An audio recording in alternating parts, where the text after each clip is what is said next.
Nous inclinons nos têtes, nous allons prendre juste une minute pour recommander ce moment entre les mains du Seigneur. Éternel, nous te bénissons, nous te glorifions. Au commencement était la parole était avec Dieu. Toutes choses ont été créées par la parole. La parole, c'est la lumière. Seigneur, nous voulons être éclairés ce soir. Rien de nous ne puisse ressortir, mais que, Seigneur, ta parole, la révélation, ta semence nous soit donnée à l'épouse que nous sommes, afin que nous soyons aptes, Seigneur, à pouvoir produire des fruits, Père éternel, dignes de la repentance. Nous te bénissons pour ce moment, nous te glorifions. Dans le nom précieux de Jésus, nous avons ainsi prié et nous disons Amen. Amen. En tout cas, je vous salue tous. Je dis encore bonne année pour les personnes à qui je n'ai pas eu l'occasion de souhaiter. Donc, je vous souhaite mes meilleurs vœux de prospérité, de bénédiction et de santé surtout, parce que nous sommes dans un contexte très particulier, dans cette crise sanitaire, mais nous croyons que notre Dieu ne nous laissera pas. Amen. Notre Dieu est avec nous, nous devons faire confiance en lui. Je bénis encore Dieu pour cette invitation que l'évangéliste m'a lancée. Il y a quelque temps de cela, j'étais en pleine prière et l'Esprit de Dieu a ramené mon esprit. Donc j'ai vu mon esprit dans la jeunesse. Et quelque temps après, l'évangéliste Sylvain a dit, en tout cas, je tiens à ce que tu puisses nous apporter la parole du Seigneur pour cette année qui va débuter. J'ai compris que c'est Dieu qui voulait mon retour ce jour-ci devant vous. Alléluia. Alors, prête-moi tes deux oreilles, écoute-moi attentivement parce que je sais que Dieu ne fait pas les choses de manière hasardeuse. Donc, ta présence est voulue par Dieu. Ne regarde pas s'il y a une personne absente à ta gauche ou à ta droite, mais concentre-toi. Je ne suis pas venu pour tout le monde, mais je crois que je suis venu pour toi. Alléluia. Même vous qui nous suivrez après ce message, écoutez attentivement ce message que Dieu est en train de nous donner pour la nouvelle année qui commence. Nous sommes au mois de janvier, c'est vraiment le démarrage de toutes choses. Alors Dieu ne peut pas nous laisser entamer une année sans pour autant nous donner sa parole, nous donner des directives. Amen. Donc évangéliste, là j'ai jusqu'à quelle heure? Il est déjà 19h30. En tout cas, je veux être dans le timing. 20h30, d'accord. Ok. Alors, je vous propose de prendre le livre de Genèse 3, 21, 24. Nous allons faire deux lectures. Nous sommes dans ce grand thème que l'évangéliste a donné. En tout cas, l'évangéliste est une bénédiction pour vous. C'est un homme que Dieu a choisi pour vous. Apprenez à ses pieds, comme lui aussi, il a appris à mes pieds. Aujourd'hui, il est devenu serviteur de Dieu. Ne négligez pas la jeunesse. C'est la jeunesse qui m'a enfanté. Alléluia. C'est dans la jeunesse que j'ai appris à prêcher. C'est dans la jeunesse que j'ai appris à faire des erreurs dans mes prédications. Les prédications que j'ai prêchées dans la jeunesse, je les répétais dans le culte de dimanche. Et ce que j'ai prêché dans le culte de dimanche, je les répétais dans d'autres églises. Et les gens disaient, waouh, c'est dans la jeunesse que j'ai reçu des révélations spontanées de Dieu. C'est dans la jeunesse que j'ai progressé. Donc aujourd'hui, si tu me vois un bon prédicateur, que le prophète Issachar est un bon prédicateur, c'est la jeunesse. Alléluia. Donc ne négligez pas la jeunesse, c'est le temps de votre formation. Et Dieu a donné le bâton à l'évangéliste Sylvain pour vraiment vous faire progresser encore. Alléluia. Est-ce qu'on peut acclamer très fort le Seigneur pour la vie d'évangéliste? Donc, que Dieu te bénisse, que Dieu bénisse le prophète Jonathan, l'évangéliste Rosie, que Dieu vous bénisse pour le travail que vous êtes en train de faire. Donc, tu as repris la jeunesse dans un contexte très difficile, mais je bénis Dieu parce que le travail est fait. Alléluia. Donc, le travail est fait, que Dieu soit loué. Genèse 3, 21 à 24. Est-ce qu'on m'écoute bien? Miskaël, on m'écoute bien? Les sons rentrent bien? Ok. Donc, Genèse, chapitre 3, l'évangéliste, si tu peux me faire l'honneur de me faire cette lecture.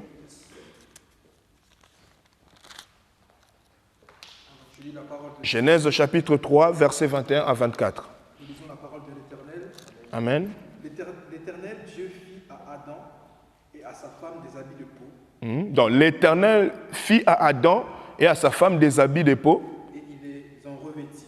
Ok. Verset 22, l'Éternel Dieu dit, voici l'homme est devenu comme l'un de nous, pour la connaissance du bien et du mal. Empêchons-le maintenant d'avancer sa main, de prendre de l'arbre de vie, d'en manger et de vivre éternellement. Et l'Éternel Dieu le chassa du jardin d'Éden pour qu'il cultivât la terre d'où il avait été pris. Verset 24, c'est ainsi qu'il chassa Adam et il mit à l'orient du jardin d'Éden les chérubins qui agitent une épée flamboyante pour garder le chemin de l'arbre de vie. Ok, donc il mit du côté de l'Orient des chérubins pour garder le chemin qui mène à l'arbre de vie. Alléluia. Alléluia. Est-ce que vous êtes avec moi? Acte 5, 1 à 11. Je vais faire cette lecture. Acte 5, 1 à 11. C'est vraiment le texte principal du message que je veux donner ce soir. Nous sommes dans notre grand thème, une jeunesse évangélique et prophétique. Alléluia. Moi, je veux plutôt voler ou m'épanouir dans cette deuxième proposition qui est le prophétique. Donc, je veux plutôt m'asseoir. Je veux plutôt parler dans un contexte prophétique. Et l'évangéliste, lui, comme il est évangéliste, il va plutôt développer la partie évangélique. Alléluia. Donc, je me sens plus à l'aise dans la partie prophétique et évangélique. En tout cas, évangéliste, je te laisserai le soin, même si tu vas développer les prophétiques, mais je sais que tu seras plus à l'aise dans la partie évangélique. Donc, une jeunesse évangélique et prophétique. Nous lisons donc Acte 5, 1 à 11. Je fais la lecture. Mais un homme nommé Ananias, avec Saphira, sa femme, vendit une propriété et retint une partie du prix. Sa femme le sachant, puis il apporta le reste et le déposa aux pieds des apôtres. Pierre lui dit, Ananias, pourquoi Satan a-t-il rempli ton cœur au point que tu montes au Saint-Esprit et que tu aies retenu une partie du prix du champ? S'il n'avait pas été vendu, ne te restait-il pas? Et après qu'il a été vendu, le prix n'était-il pas à ta disposition? Comment as-tu pu mettre en ton cœur un pareil dessein? Ce n'est pas à des hommes que tu as menti, mais à Dieu. Est-ce que tu peux dire, ce n'est pas à des hommes que tu as menti, mais à Dieu? Ananias, entendant ces paroles, tomba et expira. Une grande crainte saisit tous les auditeurs. Les jeunes gens, écoutez, tu peux souligner, les jeunes gens s'étant levés, l'enveloppèrent, l'emportèrent et l'ensevelirent. Environ 3 heures plus tard, sa femme entra, sans savoir ce qui était arrivé. Pierre lui adressa la parole. « Dis-moi, est-ce à un tel prix que vous avez vendu le champ? » « Oui, répondit-elle. C'est à ce prix-là. Alors Pierre lui dit, « Comment vous êtes-vous accordé pour tenter l'Esprit du Seigneur? Voici ceux qui ont enseveli ton mari sont à la porte. » Est-ce que tu peux dire, voici ceux qui ont enseveli ton mari? Sont à la porte. Et ils t'emporteront. Au même instant, elle tomba aux pieds de l'apôtre et expira. Les jeunes gens étant entrés, la trouvèrent morte, ils l'emportèrent. Premier élément, ils l'emportèrent et l'ensevelirent auprès de son mari. Une grande crainte s'empara de toute l'assemblée et de tous ceux qui apprirent ces choses. Amen. Amen. Ok. Nous sommes dans notre thème, une jeunesse évangélique et prophétique. Alors, Dieu m'a donné ces 2 textes et avec un message particulier pour cette année qui commence. Dans notre lecture, dans cette petite portion d'écriture que nous venons de lire de Genèse 3, 21 à 24, La Bible est en train de nous dire que cet épisode-là nous parle en fait de Adam et Ève après qu'ils aient péché. Donc Dieu avait formé l'homme à son image et à sa ressemblance. Pour ton information, Adam n'a pas été formé dans le jardin d'Éden. Donc Dieu a formé Adam en dehors du jardin et il a pris Adam, il est venu le placer dans le jardin et c'est la femme, l'épouse qui a été formée dans le jardin d'Éden. Alléluia. Ce n'est pas notre sujet d'aujourd'hui, mais c'était juste pour que tu puisses comprendre ce que je vais dire par la suite. Donc Dieu va donner à Adam, Ève comme une aide. Il va donner donc les instructions à Adam. Il va lui dire que vous ne devez pas manger le fruit de l'arbre qui est au milieu du jardin. Le jour où vous allez en manger, certainement ce jour-là, vous connaîtrez la mort. C'est ce jour-là que vous allez signer votre mort. C'est ce jour-là que vous allez plutôt déchoir. Vous allez connaître la déchéance. Alléluia. Et là, la Bible est en train de nous dire que l'homme va pécher. Il va être tenté par le diable, il va pécher. Et Dieu est en train de donner une sentence au chapitre 3 et à partir du verset 21 jusqu'à 24. Dieu va fabriquer des vêtements pour Adam et Ève et il va les revêtir.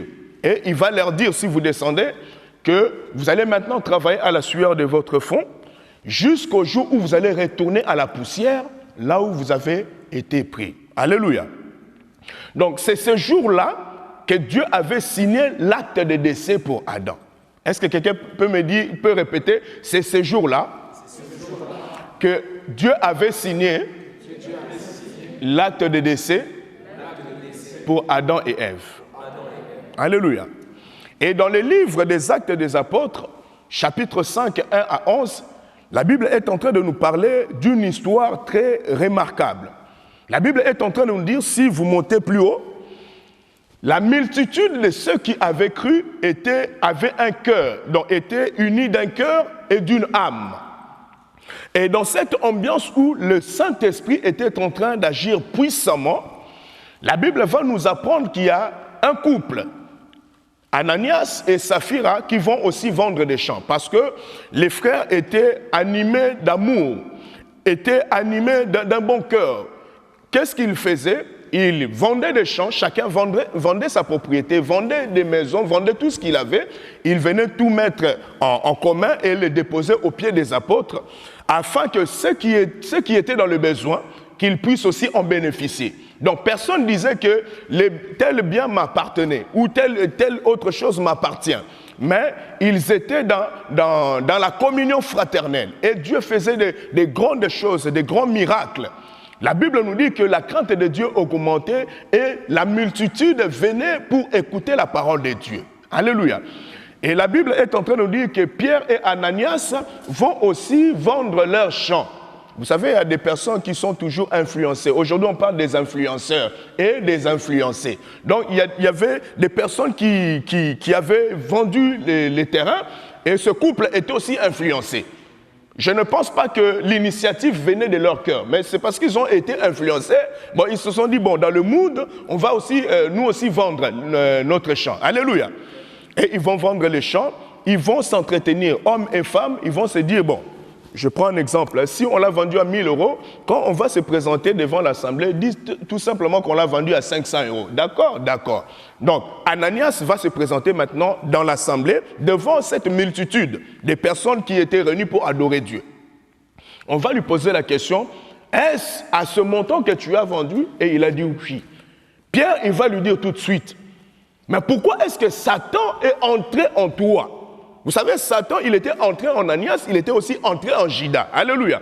Bien aimé, il ne faut pas ouvrir des portes pour que l'ennemi ne puisse pas entrer. Alléluia. Satan est entré dans Ananias, il est aussi entré dans Judas. Vous verrez, Judas, le diable est entré en lui, il a menti et il a vendu le Seigneur. Et là, on voit, Ananias a ouvert une porte, le diable est entré en lui. Le bien que lui-même il avait vendu, il va mentir devant l'apôtre Pierre. Et l'apôtre Pierre est en train de lui dire, ce n'est pas à des hommes que tu as menti, mais c'est à Dieu. Lorsqu'il a entendu cette parole, il est tombé tout de suite mort. Et la Bible nous dit que les jeunes gens sont venus le prendre et ils l'ont revêtu de vêtements aussi. Ils vont le faire sortir de l'assemblée des saints pour l'enterrer en dehors de l'église. Et sa femme, la Bible nous précise, 3 heures après, elle qui n'était pas là, elle s'est dit, mon mari est dans l'église, je veux aussi le rejoindre. Lorsqu'elle arrive, on lui pose la même question. Est-ce à tel prix que vous avez vendu le terrain? Elle va aussi, elle, alimenter le mensonge. Alléluia. Bien-aimés, nous sommes des enfants de Dieu. Ne vivons pas dans le mensonge. Alléluia. Ne vivons pas dans le mensonge. La Bible nous dit, celui qui ment, il est du diable. Pierre va dire aussi à sa femme, mais pourquoi est-ce que vous vous êtes entendus pour dire un tel gros mensonge? Ce n'est pas des hommes que vous avez menti, mais c'est à Dieu. Donc les jeunes gens qui sont à la porte, est-ce que tu peux dire les jeunes gens qui sont à la porte? Les jeunes gens qui sont à la porte. Eux qui ont enterré ton mari vont aussi t'enterrer. Donc quand elle a entendu cette parole, elle est tombée elle aussi à son tour, et les jeunes gens qui se tenaient à la porte sont rentrés dans l'église, ils l'ont revêtu de vêtements aussi, et ils vont le prendre, ils vont l'ensevelir tout près de son mari. Alléluia.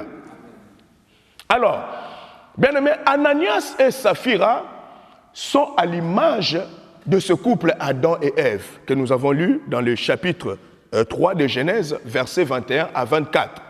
Pourquoi j'ai dit ça? Parce que Ananias et Saphira vont mentir à Pierre. Pierre, il va dire, vous ne m'avez pas menti, mais c'est à Dieu que vous avez menti. Donc, ils sont semblables à Adam et Ève, le premier couple à avoir menti à Dieu.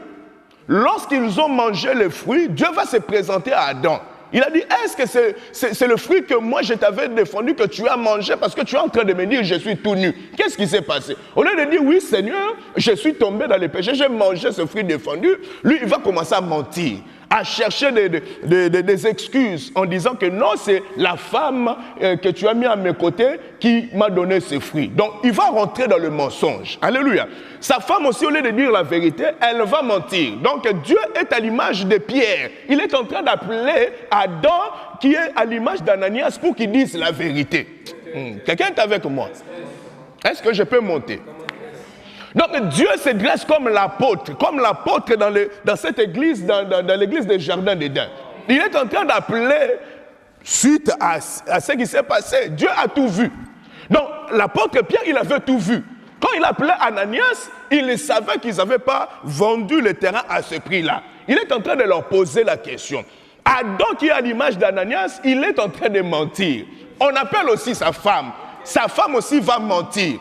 Et la Bible nous dit, c'est ce jour-là qu'ils ont menti qu'ils étaient morts. Parce que Dieu avait dit, le jour où vous mangerez le fruit de l'arbre qui est au milieu du jardin, c'est ce jour-là que vous mourrez. Donc c'est le premier couple à avoir menti à Dieu. Et Ananias Saphir est le deuxième couple qui a aussi menti dans le jardin d'Éden de Dieu, l'église. Adam et Ève sont les premiers couples à avoir été chassés par Dieu. Ananias et Saphira sont le deuxième couple à avoir été chassés dans l'église qui est le jardin de Dieu, l'église primitive. Alléluia. Quelqu'un est en train de me comprendre? Bien-aimé, évitez les mensonges dans ta vie. Il faut éviter. Dieu nous appelle cette année à vivre dans la lumière. Nous sommes des enfants de lumière, nous ne sommes pas des enfants des ténèbres. Que Dieu ne trouve pas dans ta vie les ténèbres. Alléluia. Que Dieu ne trouve pas dans ta vie le mensonge. La Bible va nous dire que Adam, c'est ce jour-là qu'ils vont connaître la mort. Et les anges qui étaient à la porte, ils vont entrer. Dieu lui-même va faire des vêtements. Il va les couvrir. Et les anges, comme à l'image des jeunes gens qui étaient à la porte, vont rentrer tout simplement pour les prendre, les corps morts. Vous comprenez mon langage? Parce que Adam et Ève, sa femme, ce jour-là, ils étaient morts. Donc les chérubins vont entrer comme les jeunes gens dans l'acte des apôtres ont fait. Donc, ils vont entrer pour ramasser le corps mort, pour les faire sortir du jardin. Donc, la sortie d'Adam et de sa femme Ève du jardin, c'était leur enterrement, c'était leur ensevelissement. Quelqu'un est en train de me comprendre? Alléluia. Alléluia. Bien-aimé, Dieu veut que tu puisses comprendre ce soir la pensée de Dieu pour ta vie. Alléluia. Dieu veut que tu puisses comprendre la pensée de Dieu pour ta vie. Tu te dis que tu es chrétien, mais Dieu voudrait te dire où es-tu? Où es-tu par rapport à ta vie chrétienne? Où es-tu aujourd'hui par rapport à ta vie chrétienne? Bien-aimé, Ananias et Saphira, la chose qui a causé leur mort, c'était la propriété. Est-ce que tu peux dire la propriété? La propriété. Vous me comprenez ici, nous sommes entre des universitaires, des hommes intellectuels, donc je vais aussi aller dans ce sens-là, la propriété. Est-ce que tu peux dire la propriété? Parce que Dieu lui avait confié Dieu plutôt leur avait donné gracieusement cette terre-là. Le nom d'Ananias veut dire tout simplement la personne à qui Dieu a fait grâce. Donc c'était par grâce qu'ils avaient obtenu ce champ. Donc, lorsqu'ils vont vendre ces champs, c'est ce champ-là qui va causer leur mort. Alléluia. C'est ce champ qui va causer leur mort. S'il n'était pas question de la propriété, mais Ananias et Saphira n'allaient pas mourir. Donc c'est la vente de la propriété qui a causé leur mort. De même que Adam et Ève également, ils avaient une propriété que Dieu leur avait donnée. Alléluia. C'est le jour qu'ils vont vendre cette propriété-là, c'est ce jour-là qu'ils vont mourir. C'est en tombant dans le péché qu'ils vont vendre leur propriété. Donc Adam va perdre sa propriété le jour où il va tomber dans le péché. C'est ce jour-là qu'il va mourir. Alléluia. Et c'est Satan qui est en train de nous expliquer, c'est à Satan que Adam et Ève avaient vendu leur propriété. Satan est en train de dire à Jésus, lorsqu'il était pendant le temps de prière, il avait pris 40 jours, Satan se présente à lui et lui dit, adore-moi, je te donnerai tout ce que tu es en train de voir. Alléluia. Parce que cela m'a été donné. Cela lui a été donné quand? C'est ce jour-là que Adam et Ève avaient péché. C'est ce jour-là que Adam avait perdu sa propriété. C'est la vente de sa propriété qui a causé sa mort. C'est la vente de la propriété d'Ananias et Saphira qui a causé leur mort. Ce n'est pas autre chose. S'il n'y avait pas eu de vente de propriété, ils ne seraient pas morts. Ils allaient continuer à être dans l'église comme tout le monde. Alléluia. Ils ont vendu leur propriété, ils ont menti à Dieu et ce jour-là qu'ils étaient morts. Alléluia. Bien-aimé, c'est que Dieu t'a donné. Aujourd'hui, la propriété peut représenter beaucoup de choses. Ce que Dieu t'a donné, tu dois les garder précieusement. Ne vends pas, bien-aimé, la vie de sanctification, ne change pas les choses que Dieu t'a données. Cette vie chrétienne que tu as, ne la change pas, ne la vends pas. Ne vends pas ton intégrité. Alléluia, bien-aimé. Ne vends pas ton corps pour les plaisirs de ce monde. Bien-aimé, à chaque fois que nous péchons, nous perdons quelque chose. Adam a péché et il a perdu le jardin d'Éden. Adam a péché, il a perdu sa propriété. Mais lorsque nous craignons Dieu, Dieu rajoute toujours quelque chose dans notre vie. Et comment il s'appelle? Joseph, il a craint Dieu et Dieu lui a donné la propriété d'Égypte. Adam a perdu la propriété d'Éden, mais Dieu a donné à Joseph la propriété d'Égypte. Alléluia. Il y a des choses que tu cherches peut-être dans ta vie, Dieu est prêt à te les donner. Mais Dieu te dit, il faut que tu marches dans la crainte de Dieu. Alléluia. Il faut que tu marches dans la crainte de Dieu. Alors, je vais toucher un peu, comme je vous ai dit, je vais plutôt naviguer dans cette pensée prophétique. Je vais toucher plutôt à la portée prophétique de ces jeunes qui se tiennent à la porte. Alléluia. Pourquoi est-ce que ces jeunes se tiennent à la porte? Pourquoi ils ne se tiennent pas ailleurs? Pourquoi ils se tiennent spécialement à la porte? Alléluia. Bien-aimés, la Bible nous dit qu'il y avait une multitude qui avait cru. Je crois que je vais me mettre debout un peu. Je peux me mettre debout? Ça ne vous dérange pas?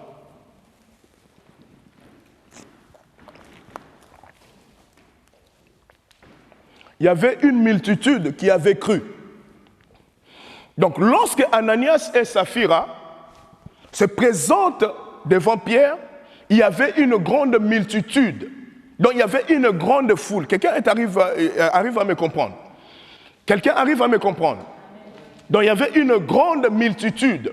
Donc, cette église, de temps des Actes des Apôtres, n'était pas une petite église, mais c'était une très grande église. Beaucoup de ceux qui avaient cru venaient s'ajouter au nombre des chrétiens qui étaient là. Donc Ananias et Saphira vont tomber devant une multitude de personnes. Alors la question que moi je me pose, je me sens un peu plus à l'aise debout. Alléluia, parce que je suis resté longtemps assis avec le télétravail, donc ça me fatigue. Alléluia. Donc je me sens mieux comme ça debout. Je me dis, quand je faisais cette lecture, pourquoi simplement ces jeunes sont venus prendre? Parce que Ananias et Saphira sont tombés devant tout le monde, devant une grande foule. Devant Pierre, il y avait certainement d'autres apôtres aussi. Il y avait Matthieu, il y avait Jean, il y avait peut-être Jacques. Il y avait aussi des anciens dans l'église. Il y avait aussi des diacres, il y avait aussi des serviteurs de Dieu. Mais pourquoi est-ce que Ananias et Saphira tombent devant la porte et personne ne vient ramasser? Alléluia.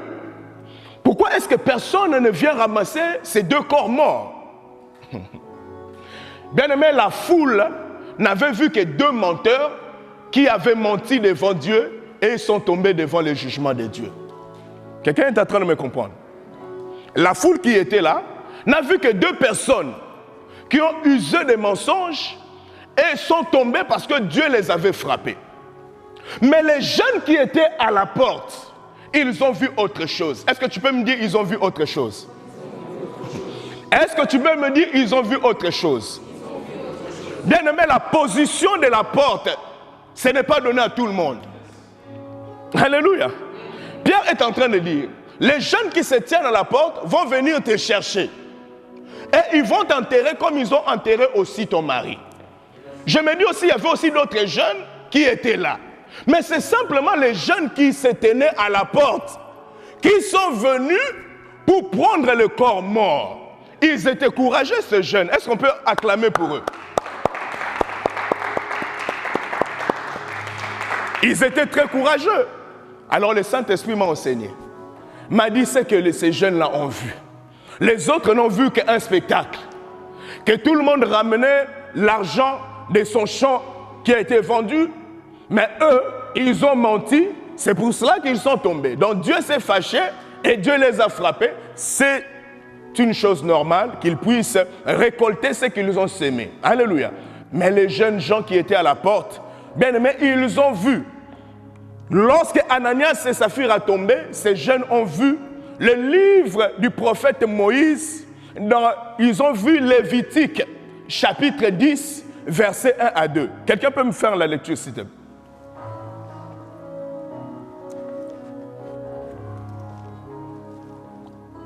Quelqu'un qui lit vite, je veux vraiment courir dans la révélation.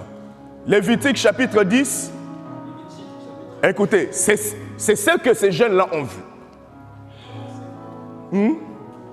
Lévitique chapitre 10, versets 1 à 2. Les fils d'Aaron, Nadab et Abihu, prirent chacun un brasier. Ils mirent du feu et posèrent du parfum dessus. Ils apportèrent devant l'Éternel du feu étranger.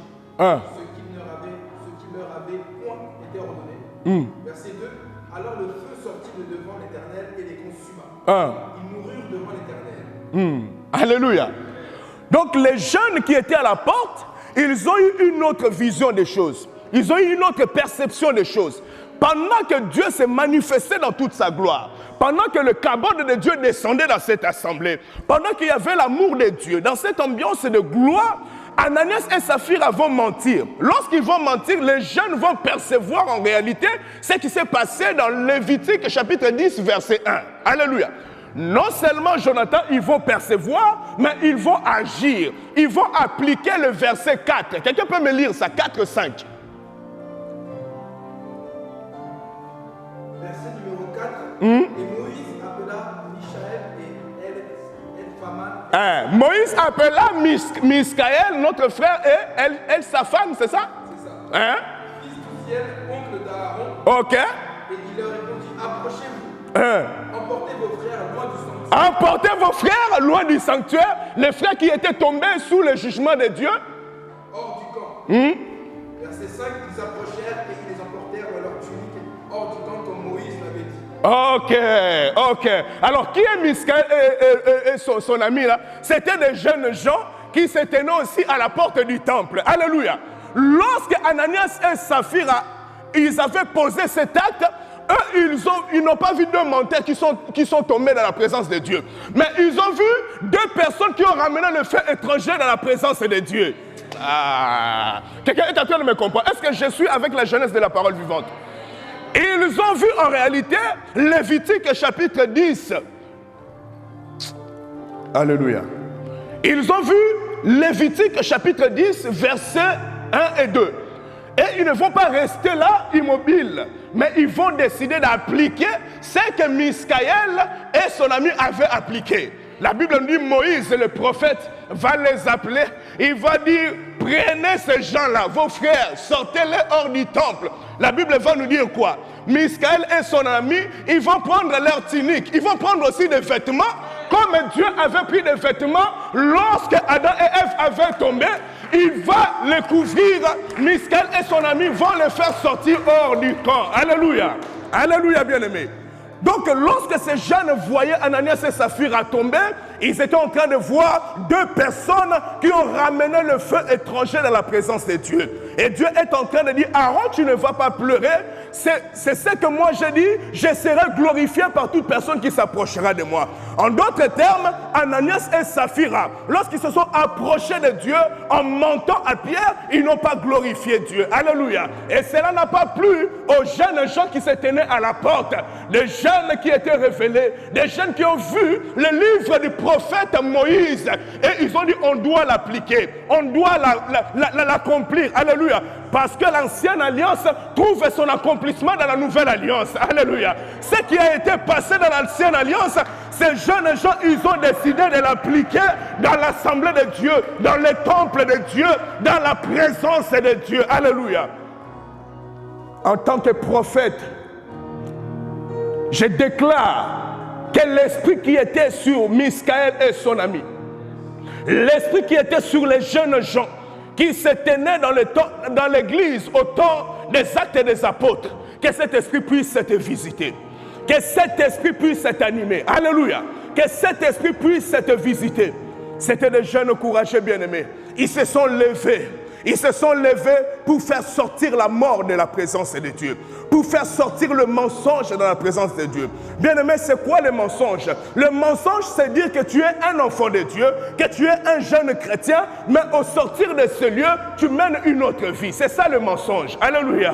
Le mensonge, c'est quoi? C'est quand, comme vous êtes en groupe là, vous décidez de craindre Dieu, mais toi, tu décides de marcher contrairement à la parole de Dieu. C'est ça le mensonge. Dieu ne veut pas que nous puissions vivre dans les mensonges. Si tu es dans les mensonges, bien-aimé, Dieu ne veut pas que tu puisses vivre dans les mensonges. Quelqu'un est en train de me comprendre. Cette année, Dieu veut vous utiliser puissamment la jeunesse. J'ai dit à Dieu, je vais parler vraiment de manière spontanée. Je n'ai même pas mes notes, mais que Dieu puisse me parler. Je vais parler avec mon cœur. Si Dieu m'a envoyé pour vous donner ce premier message, c'est parce que Dieu veut faire de grandes choses avec vous. Dieu veut faire de grandes choses avec cette jeunesse. Alors, qui sont ceux qui se tiennent à la porte? Quand nous allons dans une société, quand on arrive, la personne qui se tient à la porte, comment on l'appelle? Je prêche avec vous. Comment on l'appelle cette personne? Baissez un peu vos masques, je ne vous entends pas. L'agent de sécurité, qui se tient à la porte? L'hôtesse d'accueil, qui se tient à la porte? Le gardien. Voilà, qui se tient à la porte? Oh, que Dieu te bénisse. Les surveillants, alléluia. Alléluia, bien-aimés. Ceux qui se tiennent à la porte, ce sont aussi des veilleurs de nuit. Ce sont aussi des surveillants. Écoutez ce que Dieu m'a envoyé vous dire. Que parmi cette jeunesse, Dieu est en train d'élever des jeunes qui seront des surveillants dans la maison de Dieu. Des jeunes qui seront des surveillants dans la maison de Dieu. La position que Dieu vous donne, c'est la position de la porte. Et je bénis Dieu parce que dans la dernière réunion que nous avons eue avec l'apôtre, Dieu m'avait donné ce message. Et l'apôtre, il a dit, à cette jeunesse, on va remettre le service de protocole. Les jeunes doivent se tenir à la porte. Alléluia. Ces choses, c'est dans le spirituel que Dieu est en train de les faire. Ce sont des choses spirituelles. Dieu m'a envoyé pour repositionner la jeunesse de cette église. Dieu veut mettre la jeunesse de cette église au niveau de la porte. Dieu veut vous mettre dans une position de surveillant. Parmi vous, Dieu veut élever des jeunes qui auront le cœur de Miskaël, qui auront le cœur des jeunes des actes des apôtres, qui ne supporteront pas l'intrusion de la fausse doctrine dans la maison de Dieu. Des jeunes qui ne supporteront pas les mauvaises choses dans la maison de Dieu. Les jeunes qui ne supporteront pas la mort, qui ne supporteront pas le mensonge, une vie contraire à la parole de Dieu. Des jeunes qui vont veiller à la parole de Dieu. Les jeunes qui seront jaloux à la parole de Dieu. Alléluia. C'est ces jeunes que Dieu est en train d'élever. Dieu m'a dit de vous dire, parmi vous, Dieu est en train d'élever des surveillants. Des jeunes surveillants dans sa maison. Et ce n'est pas le travail d'un homme, mais c'est le travail de Dieu. C'est la main de Dieu qui est en train de faire ces choses. Alléluia. Ne méprisez pas votre jeunesse. Dans cette assemblée de l'église primitive, il y avait des grandes personnes, il y avait des vieillards, il y avait des serviteurs, il y avait même des apôtres. Mais aucun d'entre eux n'a fait sortir le corps mort d'Ananias et Saphira, si ce n'est que les jeunes gens qui se tenaient à la porte.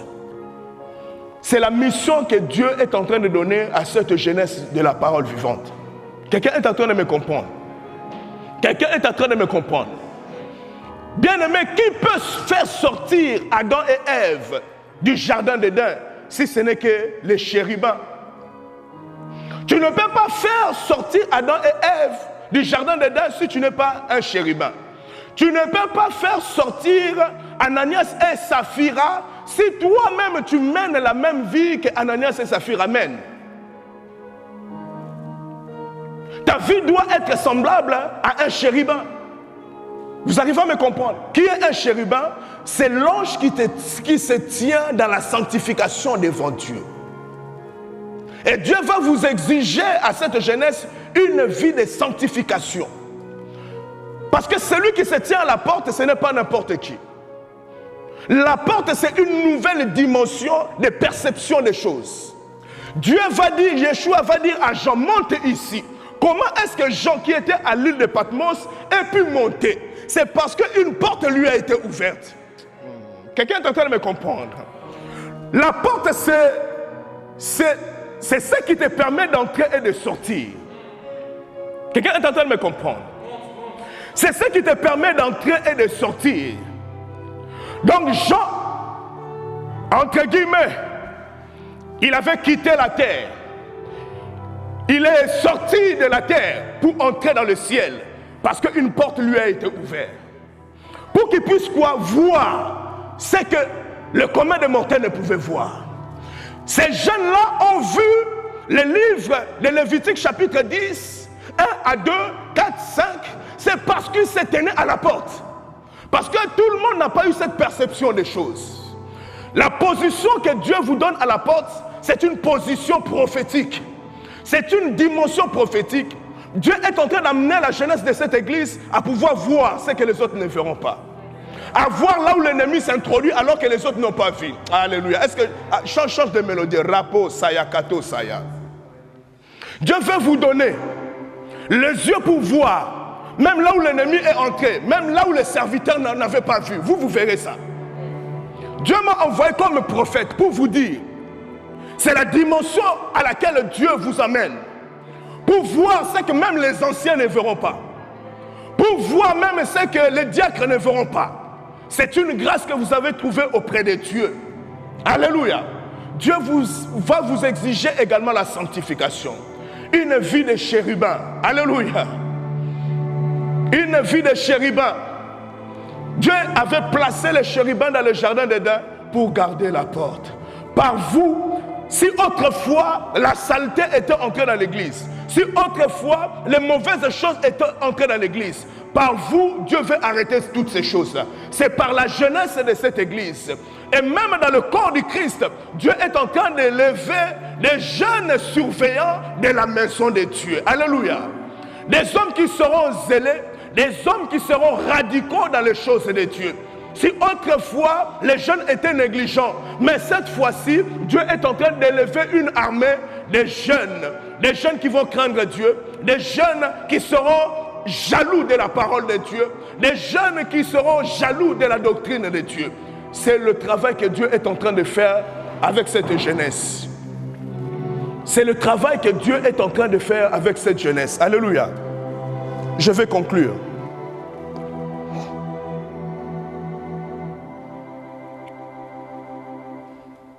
Est-ce que quelqu'un est béni ce soir?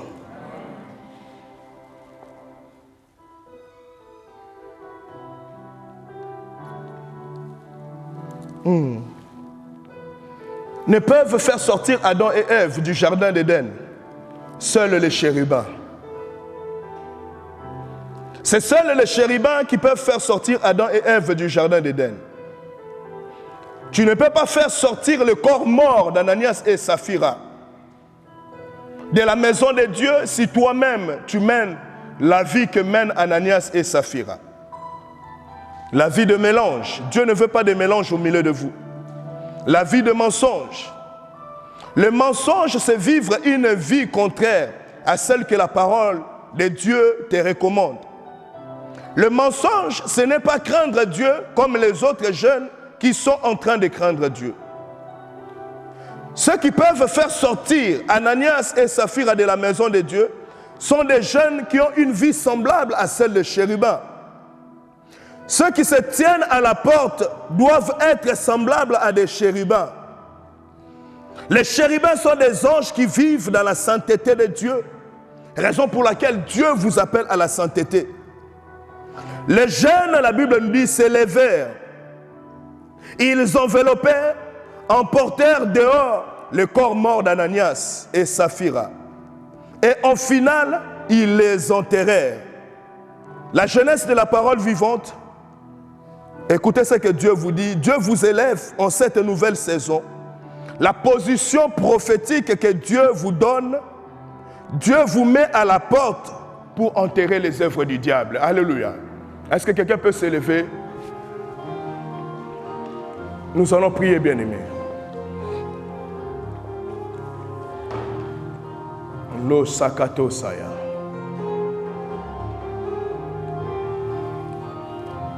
Tu vas revisualiser ta vie. Tu vas faire une lecture de ta vie. Où es-tu avec le Seigneur? L'année vient de débuter. Peut-être que tu as déjà commencé à faire un faux pas. Tu as commencé à faire un mauvais pas. Mais le Seigneur a envoyé son serviteur aujourd'hui pour te parler, parler à ton cœur, pour nous parler. Tu vas prier. Tu vas implorer la compassion de Dieu dans ta vie. S'il y a la vie de mensonge en toi, si tu présentes un autre visage qui n'est pas le tien, demande pardon à Dieu. Si tu es dans la duplicité de vie, demande pardon à Dieu. Que ce soir, Dieu puisse avoir compassion de nous. Ouvre ton cœur devant Dieu et dis-lui toute la vérité. Prions tous ensemble. Éternel Dieu des armées, je viens au devant de toi, Papa, Merci pour cette parole. Éternel, c'est parce que tu m'aimes que tu me parles. C'est parce que, Seigneur, tu attaches de l'importance à ma vie que tu me parles ce soir. Yahweh, je viens implorer ta grâce. Je viens implorer ta miséricorde. Priez, priez, je ne vous entends pas.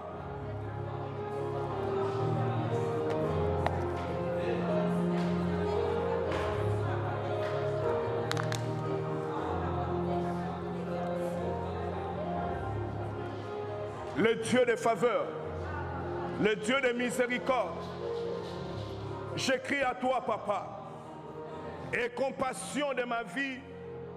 Seigneur, en ce début d'année 2022, même là où j'ai commencé à faire un mauvais pas, Seigneur, je vais redresser mes pieds.